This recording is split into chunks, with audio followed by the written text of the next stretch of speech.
Tujuan hidup adalah apa yang seseorang rencanakan untuk kehidupannya pada hari ini, esok hari, sebulan ke depan, setahun ke depan, bahkan beberapa tahun mendatang.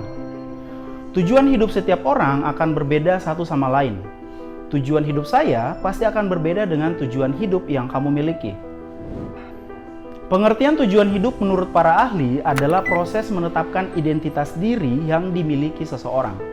Dengan kata lain, kita bisa mengatakan bahwa seseorang yang memiliki tujuan hidup adalah mereka yang memiliki identitas diri yang kuat dalam menjalani kehidupan sehari-hari.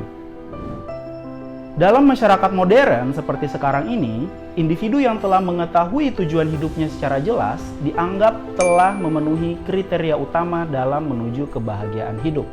Namun, mencari tujuan hidup yang tepat tidaklah mudah. Banyak orang yang terlalu ambisius dengan tujuan hidup mereka dan akhirnya menekan hidup mereka sendiri. Sebelum mencari tujuan hidup yang tepat, ada beberapa pertanyaan yang sangat ampuh dan dapat membantu kita untuk menemukan jawaban yang tepat. Silakan jawab dengan jujur dan terbuka pada diri kita sendiri. Yang pertama, apa warisan yang ingin saya tinggalkan untuk orang-orang di sekitar saya ketika saya sudah tidak ada lagi di dunia ini? Kedua, kira-kira apa yang orang lain katakan tentang saya ketika saya sudah tidak ada di dunia ini? Terakhir, apa perbedaan yang harus saya buat dari kehidupan orang lain? Dengan menjawab pertanyaan-pertanyaan tersebut, kita dapat mendapatkan wawasan yang lebih jelas tentang tujuan hidup kita. Namun, itu bukanlah akhir dari perjalanan. Selanjutnya, penting untuk menerapkan tindakan-tindakan yang sesuai dengan tujuan hidup kita. Konsistensi dalam tindakan adalah kunci untuk mewujudkan tujuan hidup kita. Tujuan hidup bukan hanya sekedar rancangan hidup, tetapi harus diikuti dengan tindakan nyata. Jika kamu masih kesulitan dalam menemukan tujuan hidup, ada sebuah model yang dapat membantu, yaitu Golden Circle yang dikembangkan oleh Simon Sinek. Di dalamnya terdapat konsep why, how, what. Kita akan fokus pada why yang merupakan dasar dari Golden Circle. Dalam bukunya Start with Why dan Find Your Why, Simon Sinek mengajak kita untuk menggali lebih dalam tentang alasan di balik kegiatan kita.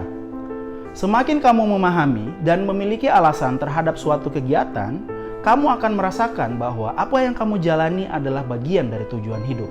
Memang tidak mudah untuk menemukan tujuan hidup, namun perlu kamu ingat bahwa menemukan sebuah alasan, menemukan sebuah tujuan, merupakan awal mula dari rasa bahagia kamu untuk tetap bisa menjalani hidup dengan produktif. Menurut Patrick Ness, kita tidak menulis kehidupan kita dengan kata-kata, melainkan kita akan mengukirnya dengan tindakan yang menurut kita penting untuk dilakukan. Dengan melakukan tindakan-tindakan yang menurut kita penting, maka kita sedang berjalan menuju tujuan hidup yang kita harapkan. Tujuan hidup memang tidak menjaminkan kebahagiaan untuk diri kita. Namun dengan menerapkan apa yang penting, kita akan merasa lebih bahagia dan puas dengan kehidupan kita sendiri. Mari sadari bersama bahwa takdir hidup kamu ditentukan oleh keputusan yang kamu buat hari ini.